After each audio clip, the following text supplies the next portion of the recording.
Bismillahirrahmanirrahim. Assalamualaikum warahmatullahi wabarakatuh. Waalaikumsalam warahmatullahi wabarakatuh. Alhamdulillahi rabbil alamin. Nahmaduhu wa nasta'inuhu wa nastaghfiruh.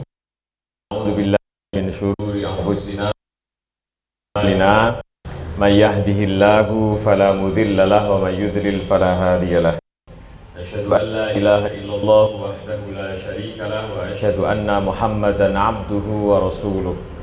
Allahumma salli ala syafi'ina wa habibina wa maulana Muhammad sallallahu alaihi wasallam wa ala alihi wa ashabihi wa man tabi'ahum bi ihsanin ila yaumiddin wa ba'd. Yang terhormat asatidzah dari Yayasan Nur Hidayah. Jadi kalau tidak salah Ustaz Fahrul Razi, sahih Ustaz Fahrul Razi. Jadi ngomong Arab saya biar jenengan percaya kalau saya pernah ke luar negeri. Saya pernah ngisi seminar di UMS, nggak boleh masuk, Mbak. Usut punya usut, ternyata tampang saya nggak cocok jadi dosen sepertinya. Jadi sama satpam ditahan, Mas, manggil saya Mas, Mas. Mau kemana Mas? Mau ikut seminar Pak.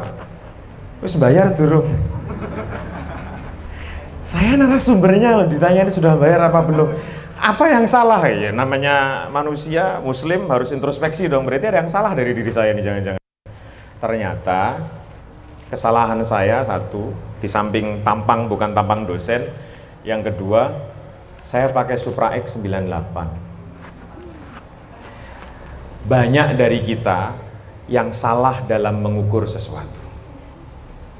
Kalau kamu dosen, kalau kamu guru, kalau kamu pengurus yayasan, kalau kamu pejabat, kamu pasti naik mobil. Kalau kamu naiknya motor Supra X, berarti kamu orang miskin, kamu tidak pinter, kamu tidak berprestasi. Padahal motor, mobil adalah alat ukur transportasi, bukan alat ukur prestasi. Kita seringkali salah dalam mengukur. Cari ketua RT, carilah yang ganteng. Kita milih ketua RT, bukan cover sampul. Ya. Memilih ketua kelas yang begini begitu. Memang memilih yang cakep kalau misalnya untuk jadi model harus. Tetapi ketika memilih pemimpin harus dengan ukuran pemimpin. Kita seringkali salah dalam memilih ukuran-ukuran itu tadi. Saya masih ingat betul ketika kuliah, ada salah seorang profesor kami, namanya Profesor Nabil Fuli. Beliau sekarang di Turki, jadi guru besar filsafat Islam di Turki. Beliau itu gajinya puluhan juta, tapi belum punya rumah. Tidak punya mobil, tidak punya motor, dia hanya mengandalkan antar jemput dari kampus.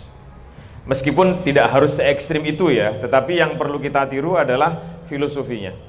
Jadi ketika saya tanya sama beliau, Ustadz, saya beberapa kali panjenengan minta untuk mengambil gaji. Saya ambilkan gajinya, sekian puluh juta. Kok tidak punya mobil, tidak punya rumah, tidak punya kendaraan yang menandakan kalau panjenengan ini dosen? Beliau sambil tersenyum menjawab, Hamdan, mobil itu kan alat ukur transportasi, bukan alat ukur prestasi. Kalau kamu ingin mengukur aku sebagai dosenmu, ukurlah prestasiku dari berapa buku yang sudah aku tulis, berapa mahasiswa yang sudah terinspirasi dari kebaikan-kebaikanku. Jangan pernah mengukur segala sesuatu dengan ukuran yang tidak benar. Ya, panjenengan yang ukuran bajunya XL kayak saya, terus melihat Mas ini pakai ukuran L, terus kok dia ganteng pakai ukuran L ya? Saya maksa pakai ukuran L, jenengan bayangke coba, perutnya kemana-mana kan? Jadi apa yang bagus untuk orang lain belum tentu bagus untuk kita. Jadi pakailah ukuran kita untuk diri kita sendiri. Itu yang saya sebut sebagai be yourself. Jadilah dirimu sendiri. Kun anta, itu kan pada hafal dah. Gimana Mas? Hafalnya cuma la. Kun anta tasdad jamala. Kun anta itu artinya jadilah diri sendiri. Maksudnya apa menjadi diri sendiri itu? Jadilah dirimu yang lebih baik dari sebelumnya. Jangan pernah mengukur dirimu dengan ukuran orang lain. Pak, dia umur 20 tahun sudah menikah, anaknya 3, mobilnya 3 gitu. Saya masih kuliah semester 4, nulis tugas, presentasi, kalau istirahat minum es teh plastikan. Mbak, Mas, jangan pernah mengukur itu dengan ukuran orang lain. Ada orang umurnya 40 tahun, sudah jadi direktur rumah sakit, dia jadi direktur di sebuah perusahaan, tapi belum menikah. Ada yang sudah menikah, dia kaya raya, belum punya anak. Ada yang sudah punya anak, anaknya nakal. Ada yang umur 40 tahun jadi bawahan, terus umur 60 jadi kaya raya, dan umurnya sampai 90 tahun. Semua orang punya ukurannya, punya takaran masing-masing. Jangan pernah kita menginginkan takaran orang lain untuk diri kita. Ini kan semuanya fasih banget tuh ketika ngomong Allah menciptakan segala sesuatu berpasang-pasangan. Betul ya? Allah menciptakan segala sesuatu berpasang-pasangan. Ada malam, ada siang, ada gelap, ada terang, ada kecil, ada besar, semuanya berpasang-pasangan. Tetapi jarang dari kita yang mengambil ibrah dari ini semua. Apa ibrahnya? Ibrahnya adalah karena Allah sudah menciptakan segala sesuatu berpasang-pasangan, maka carilah pasanganmu sendiri, jangan pernah merebut pasangan temanmu untuk kamu jadikan pasanganmu. Allah menciptakan segala sesuatu berpasang-pasangan itu filosofinya, filosofi kesetiaan yang luar biasa. Tema kita, saya cuma ngasih syarah aja dari Ustadz Fahru Rozi. Sambutan Pak Bangun sudah inti materi, Ustadz Fahru Rozi inti materi, saya tinggal syarah saja. Makanya tinggal quote-quote aja nanti ya. Tinggal nanti di titik temu dijadikan post konten di Instagram. Baik.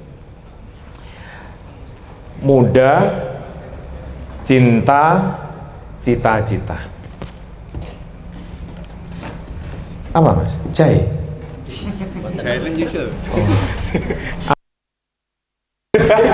Snack susu jahe. Saya menerima ini salah satunya karena dan susu jahe. Dari tadi kok cuma snack sama air mineral NH gitu. Susu jahe menyusul ya? Gak ada juga gak apa-apa, yang penting panjenengan minumnya susu jahe.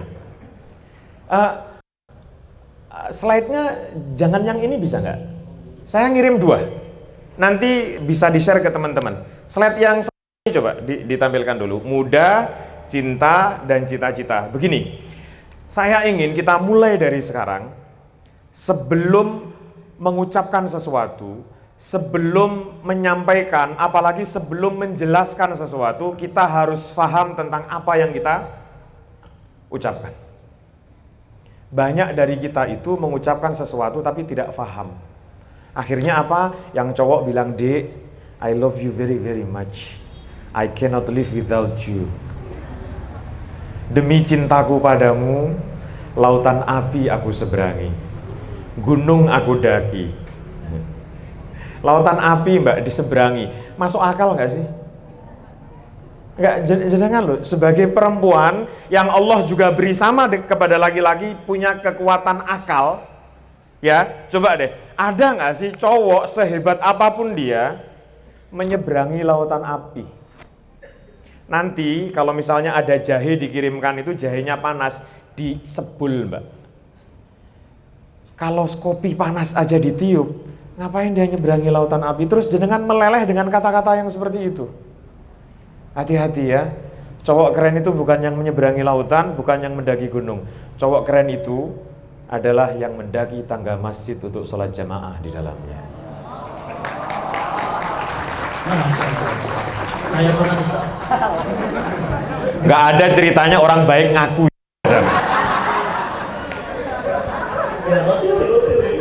Itu sama saja saya ngajar, "Assalamualaikum, kenalkan saya Hamdan, dosen paling soleh di UIN Surakarta."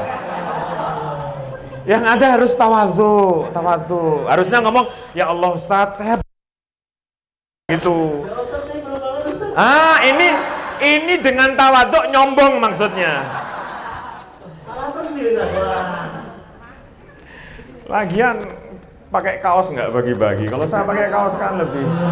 Makanya lihat Pak Bangun kayak gitu, kok Pak Bangun kelihatannya muda banget ya gitu. Tahu gitu saya nggak pakai pensi, pakai. Tapi nggak apa-apa ada Ustadz Fahru. Kalau Ustadz Fahru Razi itu pakai apa aja ganteng tetap. Gitu.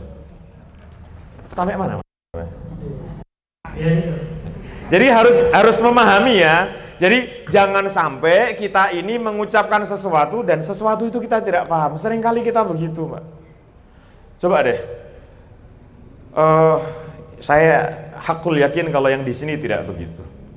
Kita ini selalu mengucapkan di hari ibu, I love you ibu. Aku cinta padamu, Ma. Aku ingin membahagiakanmu. Coba deh, sambil ngomong begitu itu lihat cermin. Lihat cermin. Sudahkah betul-betul kita membahagiakan mereka? Saya, Pak Bangun, beberapa ustadz yang hadir di sini sudah punya anak, sudah berkeluarga. Pak Bangun pernah nggak Pak, ketika Ayas gitu, Mas Ayas itu nakal, terus Pak Bangun bilang, Ayas, gue cok macam-macam, biaya cewek 1.500, biaya pempes 1.500, biaya, kita nggak pernah ngomong gitu Pak Bangun ya. Orang tua Mbak tidak pernah meminta apapun dari panjenengan kecuali kebahagiaan panjenengan. Sekarang, kenapa kemudian yang dihafal adalah hari ulang tahun cowoknya? Sayang, sudah maem apa belum? Pak, saya nggak pacaran Pak. Terus kamu ngapain? Ta'aruf. Terus apa bedanya? Kalau hanya sebatas istilah. Dan juga soalnya Alhamdulillah.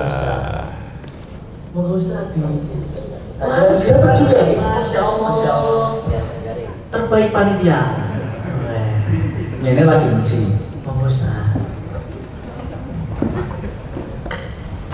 Mantap.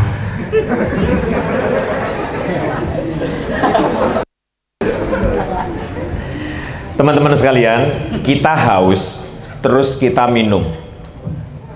Kita hilang hausnya kan? Oke. Tahu nggak? Bagaimana cara memberi nilai lebih dari minum itu? Kalau kita minum, tujuannya hanya menghilangkan haus, ya sudah, hausnya hilang. Tetapi kalau kita minum, Bismillahirrahmanirrahim, hausnya hilang, minum kita dianggap sebagai ibadah. Ya, nanti kita akan bahas itu deh. Memberi makna-makna spiritual di dalam kegiatan-kegiatan duniawi. Orang bekerja, saya Pak Bangun bekerja mengajar, ya mencari uang. Nggak mungkin Pak Bangun ditanya, Pak Bangun bekerja untuk apa? Lillahi ta'ala. Jadi Pak Bangun pas gajian gitu sama bendahara, apa Ustazah? Gaji? Astagfirullahaladzim. Saya kerja di sini itu lillahi ta'ala gitu. Enggak, saya Pak Bangun bekerja mencari uang. Salahnya di mana? Enggak salah.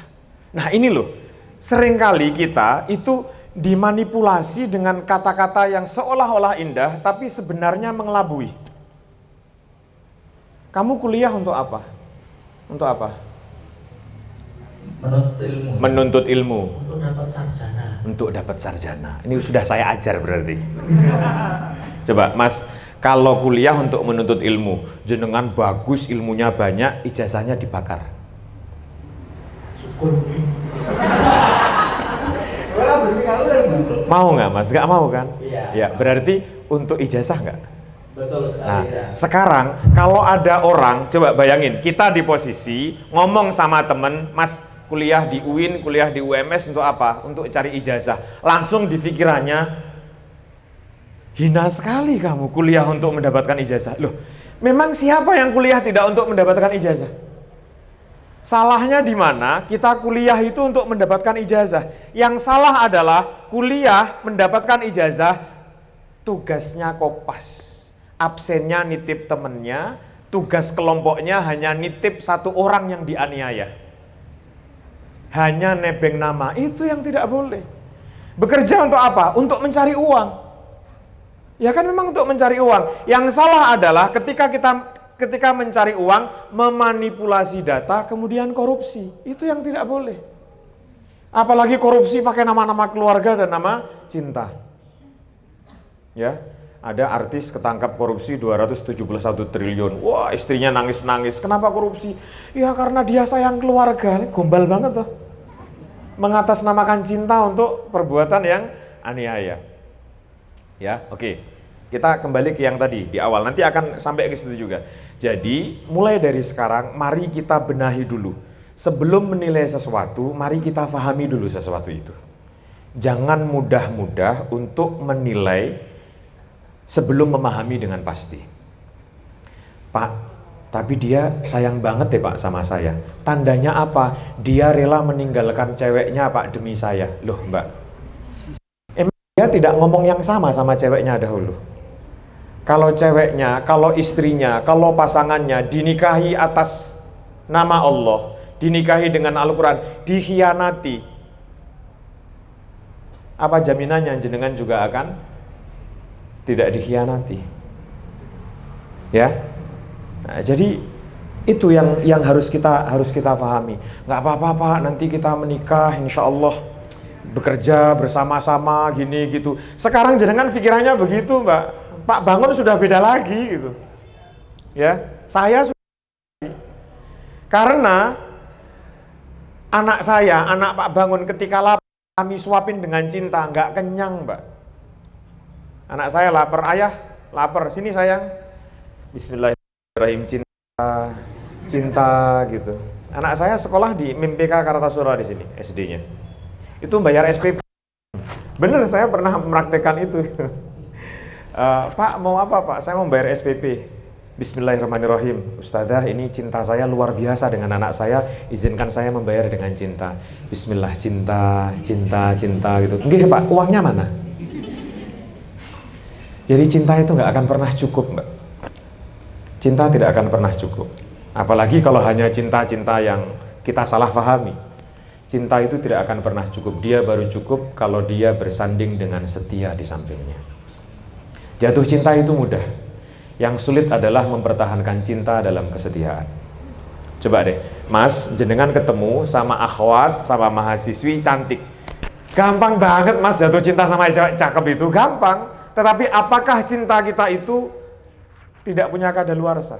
Ketika cantiknya hilang, ketika dia ternyata pemarah, ketika dia sesekali kentutnya kenceng, ketika tidur juga ngorok, ketika kalau makan kakinya jegrang, ketika bersin kenceng banget bersinnya gitu. Nah, itu jatuh cinta itu mudah.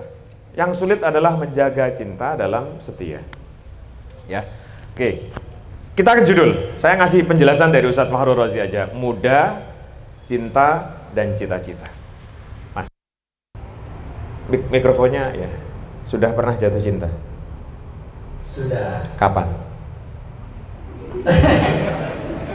Jujur wae nama jujur. SMP ya? SMP. Masya Allah, SMP sudah jatuh cinta. Yakin itu calon istri jenengan? Tidak. Nah, tapi cinta ya? Udah enggak. Udah. Sekarang? Sudah enggak. Sudah enggak. Oke. Alah ngapusi lu. Ini kalau saya tanya satu-satu, jawabannya macam-macam tuh. SMP, SMA, SD, dan seterusnya. Nah, ini menandakan kita belum paham apa itu cinta. Tahu nggak kenapa banyak anak durhaka? Karena mereka menganggap ketika kata-kata cinta itu muncul, itu adalah kata cinta kepada lawan jenis. Bapak ibu bukan cinta namanya. Jadi selama ini kita nggak pernah cinta bapak ibu kita. Yang kita anggap cinta adalah cewek, cowok, ikhwan, akhwat. Jadi cinta hanya kita batasi sebatas lawan jenis. Kepada sahabat tidak, kepada teman tidak. Akhirnya banyak teman nusuk teman karena prinsipnya bukan cinta. Teman itu merasa temannya sejati kalau ngajak pada kemaksiatan. Besok malam minggu ada temennya sendirian gitu. Mas, gue jomblo mas, tak kenal ke koncoku ya, tuh kan. Terus yang dikenalin, wah kamu teman sejati. Teman sejati mana mas yang menjerumuskan temannya dalam keburukan? Kita kan seringkali begitu. Ketika ada teman ngingetin sholat, nah sudah tuh. sok suci. Saya waktu ngajar Mas Tio ini, waktu di PAI, ada beberapa mahasiswa saya suruh tes case. Habis kuliah, coba deh kamu duduk di pinggir lapangan baca Al-Quran, atau di depan kelas baca Al-Quran. Kira-kira komentar orang bagaimana? Sok suci, sok alim, sok soleh. Padahal baca Al-Quran setelah kelas apa mas? Nggak ada salahnya kan? Oke, besoknya coba deh pakai earphone sambil joget-joget Blackpink. Tet, teret, tetet, tetet, tetet gitu. Ada yang komentar nggak? Nggak ada yang komentar. Loh, kenapa kebaikan kita anggap jadi buruk sekarang? Dan kenapa keburukan kita anggap sebagai sebuah kewajaran? Mbak-mbak yang luar kota, coba deh kalau pulang pakai cadar, baju hitam semuanya, pakai ransel hitam agak gede sedikit. Terus bawa tasbih. Sama satpam ditangkap loh itu nanti itu. Karena apa? Bom. Sejak kapan ada orang memiliki pemahaman ini pakaian yang nyaman buatku, terus dianggap sebagai teroris? Giliran ada perempuan tidak pakai jilbab, rambutnya warna-warni, geleng-geleng, pakai earphone. Ini adalah model dari apa? Zaman yang modern. Ya kan sudah aneh. Banyak teman-teman kita itu dengan bangganya tempel-tempelan tangan sama laki-laki yang belum tentu menjadi suaminya. Coba habis ini cek akun Instagramnya. Aminah punyanya Ahmad.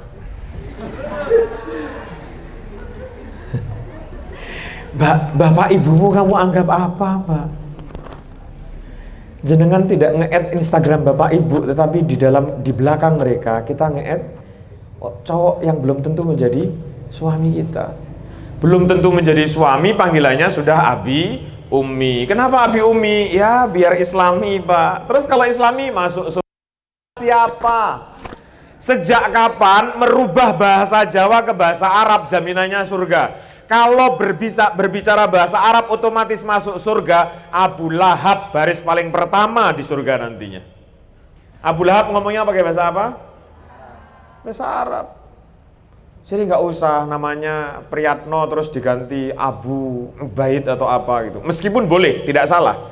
Tetapi konsep pola pikirnya harus dibenahi dulu. Bukan berarti dirubah Arab kemudian kita menjadi Muslim, tidak. Ya, nah itu cinta tuh. Kita sudah seringkali menyalahartikan cinta. Jenengan Mbak, sekarang cantik, nanti kenalan sama orang itu kenal sama cewek lain lagi yang lebih cantik, lebih soleh dari jenengan, kira-kira jenengan masih dipertahankan atau tidak? Orang tua, ada nggak orang tua yang ingin mengganti kita dengan anak yang lainnya? Lahiran gitu gendong anaknya, Bu kok elek Bu ya, tuker tambah boleh nggak? Ada nggak orang tua yang seperti itu? Ada.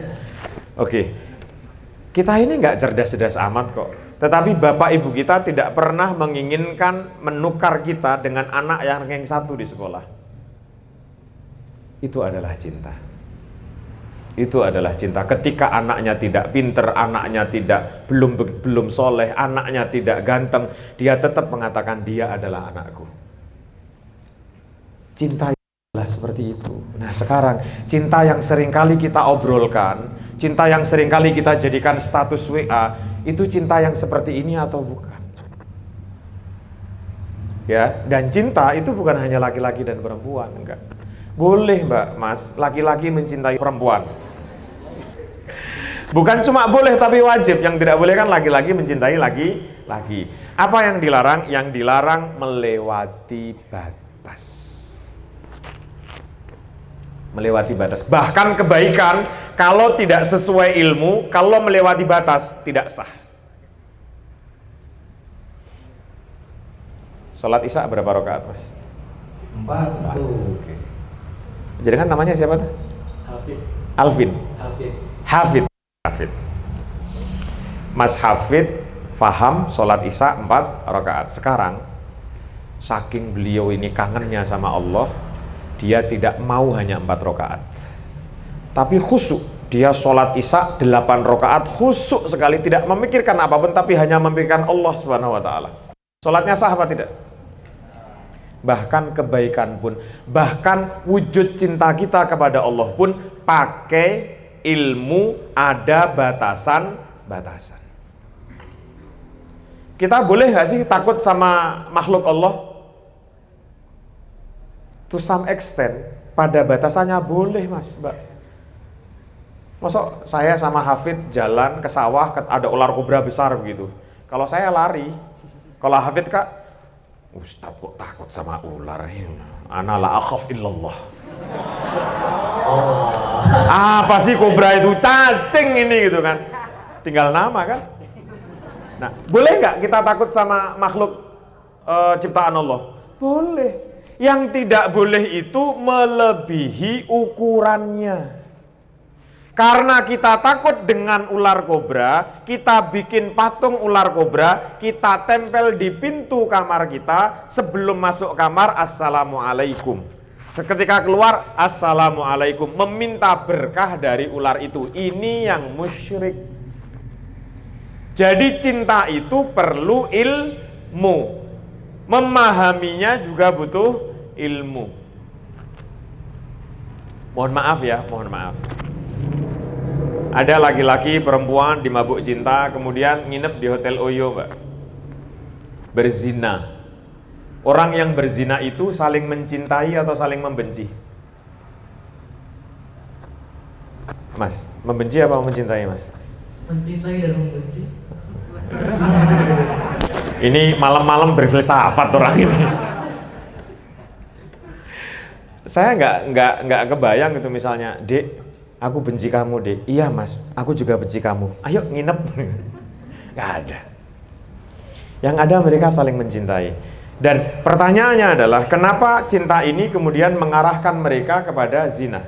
Karena cintanya tidak pakai ilmu. Ya, cintanya tidak pakai ilmu. Ini slide-nya belum jalan-jalan ya. Saya ngomong panjang lebar itu nunggu slide jalan, mas. Ayo, slide-nya dijalanin. Ayo mas, panitia, ayo. Nah. Sebelumnya dong, sebelumnya. Iya. Wah, ini tata letaknya juga nggak oke nih. Saya harus begini-begini. Oke, gini ya. Ini untuk ngasih contoh, saya ingin kita biar paham apa itu nafsu, apa itu cinta yang sebenarnya. Jadi ini sebenarnya dari filsafat Plato, cuma narasinya saya rubah narasinya. Ini kalau di foto kayaknya keren, ada lampu-lampunya gini. Saya sengaja gitu. Mas, ini direkam nih? Live? Live? Oh enggak ya. Tolong fotonya ya. Ya Allah, enak banget ini malam-malam berdiri dilihatin sama Pak Bangun, ini ketua saya, Pak. Ketua takmir musola. Saya anggotanya. Kapan lagi bisa berdiri di atasnya ketua saya? Udah gitu dia manggut-manggut lagi. Wah. Nah, ini. Ada bangunan, ini sudah malam, 4 lantai. Ke lantai pertama, ini masuk toko suami. Lantai pertama menyediakan suami yang ganteng dan gagah. Wah, keren gitu. Tapi nggak cuma ganteng sama gagah. Ini berapa lantai sih? 4. Akhirnya apa? Bismillah lah, lantai 2. Pas masuk, selamat, Anda masuk ke lantai suami, stok suami yang ganteng, gagah, romantis, setia. Wih, keren ini. Udah ganteng, gagah, romantis, setia. Wah, ini kalau nambah 1 lantai lagi kayaknya lebih keren lagi nih. Oke, lantai 3. Selamat, Anda masuk di lantai yang isinya suami gagah, ganteng, setia, romantis, kaya raya. Masih nggak mau lagi tuh. Akhirnya apa? Ini lantai 4 pasti keren banget tuh.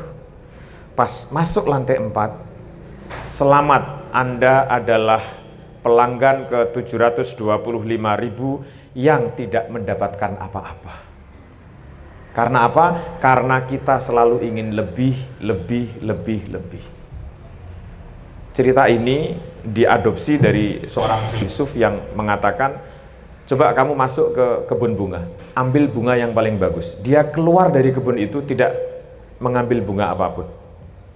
Karena apa? Ya karena bingung. Kenapa? Karena yang dikedepankan adalah lanjutnya Mas. Seringkali pilihan kita yang kita sebut cinta bukan atas dasar rasa dan logika, tetapi lebih dominan nafsu saja. Makanya dari sini di buku saya tulis tuh, cinta itu ujungnya harus bahagia. Kalau cinta itu ujungnya adalah derita, ada yang salah dari definisimu tentang cinta. Coba teman-teman yang pacaran itu loh, telat 5 menit WA dituduh selingkuh, ya. Ngomongnya lagi ngapain gitu, itu panjang, itu keren. Tapi kalau lagi ngapain, kamu lagi marah ya, ini logika macam apa ini Mbak? Ya, logika macam apa? Jadi coba deh ya dari sekarang fahami itu dengan logika. Memang perempuan logikanya tidak begitu dominan. Yang dominan adalah perasaan. Laki-laki logikanya lebih dominan daripada perasaan. Makanya mari diasah. Teman-teman ikhwan, perasaannya diasah. Perempuan logikanya diasah. Logikanya diasah, ya. Oke, next. Ya, satu, Mbak, Mas. Satu, sebelum membahagiakan orang lain, bahagiakan dirimu sendiri dulu.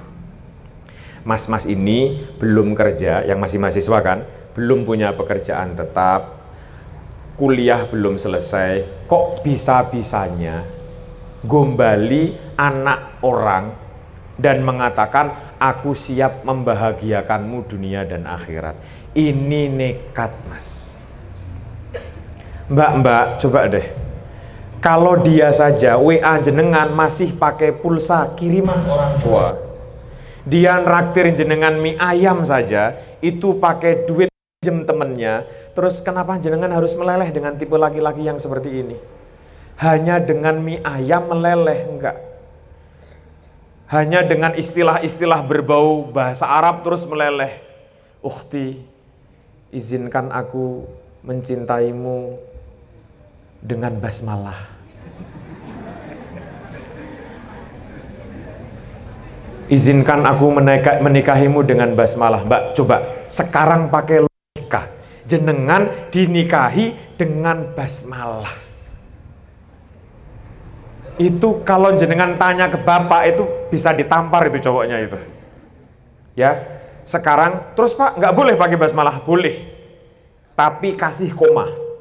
Oke Mas, nikahi aku dengan basmalah, mobil mewah, rumah megah, 10 hektar sawah. Mbak, kalau bapak jenengan itu ngumpulin duit, jenengan sampai detik ini, entah berapa ratus juta yang sudah keluar. Kok ada laki-laki hanya modal mie ayam, terus jenengan menyerahkan semuanya kepada dia, tuker-tukeran HP, kasih foto tanpa jilbab, menyerahkan segalanya, belakang nama dia, jenengan taruh di belakang nama jenengan. Saya tidak tahu saya harus berbicara apa. Logikanya ditaruh di mana? Ya, mungkin sekarang jenengan sadar, astagfirullahaladzim, ya Allah, iya ya, saya salah gitu. Tapi nanti setelah ini ditutup, terus keluar, Cuyung jemput aku juga. Kan sama aja. Jadi yang bisa memotivasi kita adalah diri kita sendiri, ya. Mas, kenali dan bahagiakan dirimu sendiri. Jangan mengemis bahagia dari selain kamu. Ini prinsip nikah nih. Jadi, bahagiakan diri sendiri dulu, jangan mengemis bahagia dari orang lain. Begini maksudnya. Nikah itu, ini yang ada beberapa yang kayaknya semester akhir deh. Nikah itu Mbak, Mas, seringkali saya sangat tidak setuju ketika ada kajian-kajian terus mengatakan daripada zina segeralah nikah. Kata-katanya betul, tetapi konteksnya seringkali salah. Coba deh, seolah-olah kalau kita tidak segera nikah terus kita pasti akan zina. Mbak, Mas, jenengan punya mata kuliah, setiap semester itu 10 mata kuliah. Jenengan setiap semester baca 2 buku, gak bakalan mikirin pacaran. Percaya sama saya, karena saya sudah mengamalkan ini. Kalaupun ta'aruf, kalaupun apapun lah bahasanya pacaran, nanti ujung-ujungnya baca buku. Itu yang saya lakukan sama istri saya waktu kuliah di Pakistan. Meskipun ditertawakan sama teman-teman yang lain berdua di depan kampus, bawanya buku, baca buku, nggak romantis sekali. It's okay. Karena kami tidak melanggar apapun, ada banyak orang lain, terus kami diskusi berdua, dilihat oleh banyak orang. Terus romantis itu apa? Berduaan, candlelight dinner, tapi makannya pakai duitnya orang tua, itu kan menyedihkan sebenarnya. Ya, jadi orang menikah itu adalah sebenarnya ya, itu sudah bahagia, terus bersatu untuk melahirkan kebahagiaan-kebahagiaan yang lain. Sayangnya, beberapa kajian-kajian itu seringkali memunculkan, kalau kamu punya masalah, bismillah, nikahlah, masalah kamu akan hilang. Bubar, Mbak. Mas, skripsiku nggak selesai-selesai, Mas. Iya, Dek, aku juga. Ayo nikah, ayo gitu. Udah, DO, Mbak. Dari mana logikanya masalah ketemu masalah jadi solusi? Enggak, muncul masalah baru itu. Ya, jadi bahagiakan diri sendiri dulu, selesaikan dengan diri panjenengan dulu. Mas, bahagiakan bapak ibumu, bahagiakan dirimu, baru setelah itu jenengan pede membahagiakan anak orang lain yang akan jenengan jadikan istri. Kalau belum bisa membahagiakan diri sendiri, ngapain kita memaksa untuk membahagiakan orang lain? Next. Wah, ini sudah mulai sangar saya ya. Nah, ini ya, sekarang misalnya, enggak Ustadz, saya sekarang lagi menjalin hubungan yang baik, hubungan yang sehat, hubungan saya berlandaskan Al-Quran was Sunnah. Apapun yang kami lakukan landasannya adalah dalil. Oke, kalau begitu, ini rumusannya. Hubungan yang baik pasti akan membawa pada manfaat. Hubungan yang buruk pasti membawa pada mudarat. Simple. Pak, berarti pacaran boleh? Oke. Sekarang ya, silahkan pakai istilah pacaran. Kalau jenengan pacaran, semakin ghaddul basar, semakin taat pada orang tua, semakin rajin ibadah, semakin tidak mendekati maksiat, semakin banyak hafalannya, lanjutkan. Semakin banyak kalimat thayyibah yang muncul, lanjutkan.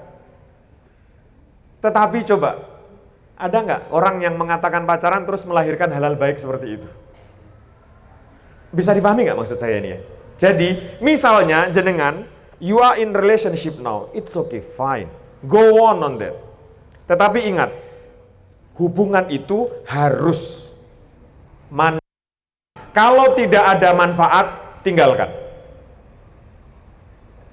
Mohon maaf Pak Bangun ya, saya pakai contoh saya. Dulu ketika saya sama Bu Alvina itu Pak Bangun, sama-sama belum bekerja, sama-sama masih kuliah, tetapi saya suka sama dia, dan ternyata dia juga suka sama saya. Ya, biasa. Jadi itu istri saya, jenengan belum apa-apa sudah sayang gitu. Saya bilang sama istri saya, waktu itu belum saya nikahi, kami belum menikah.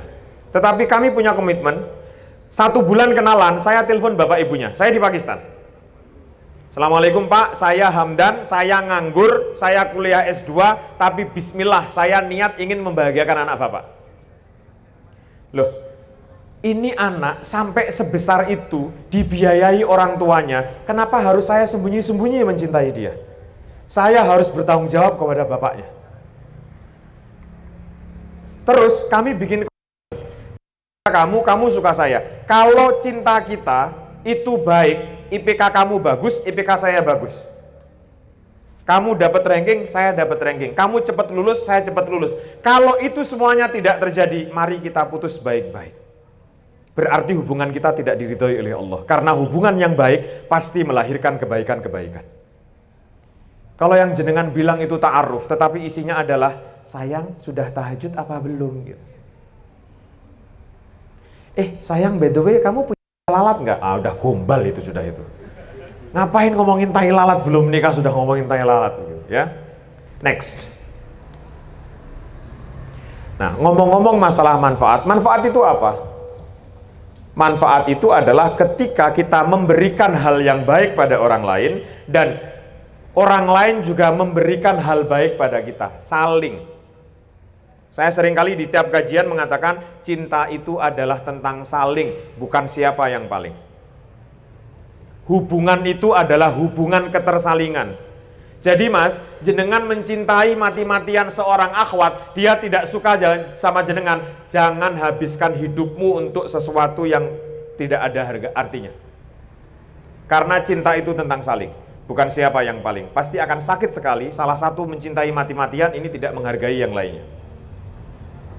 Bahkan cinta kita kepada Allah itu juga ada ketersalingan. Semakin kita taat kepada Allah, semakin banyak pahala mengalir pada kita.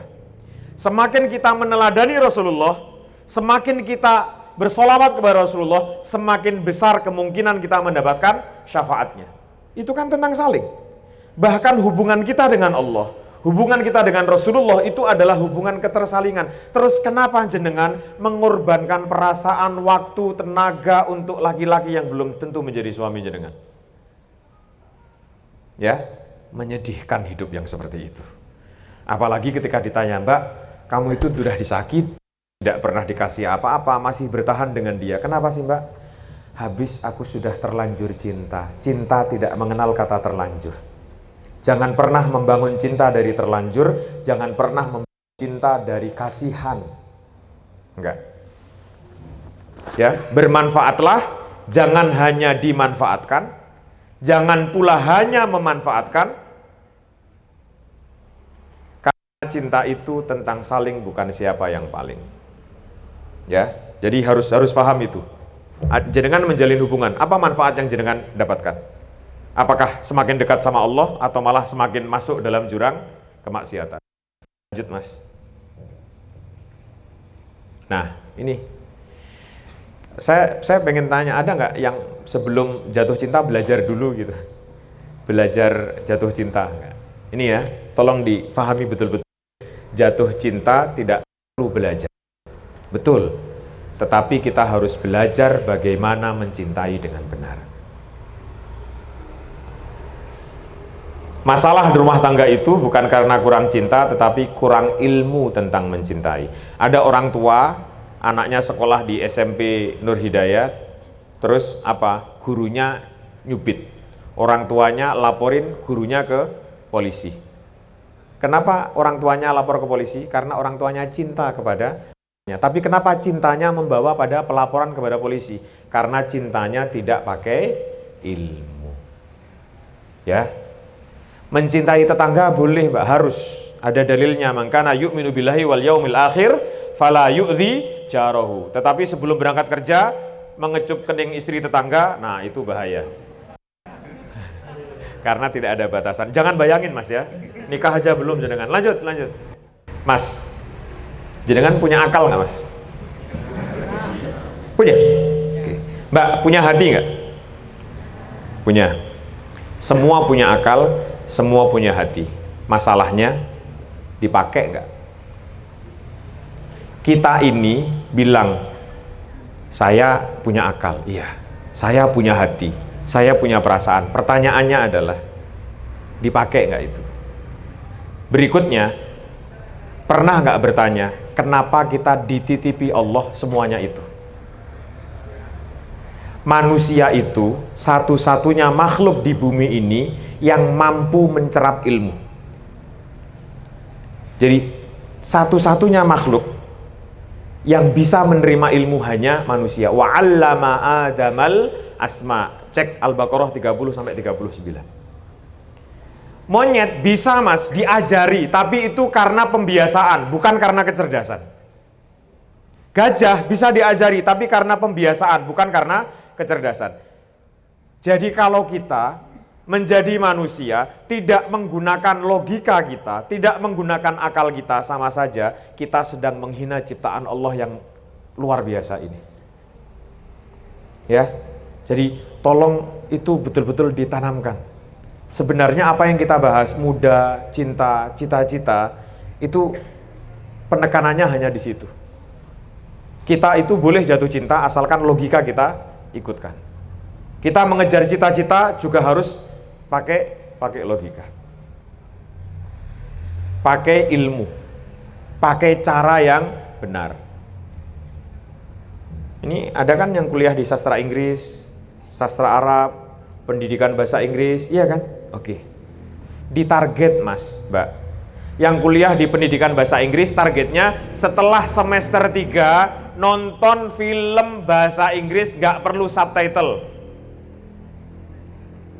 Sekarang coba alumni PBI, jangankan gitu, ngomong sama bule aja belepotan kan?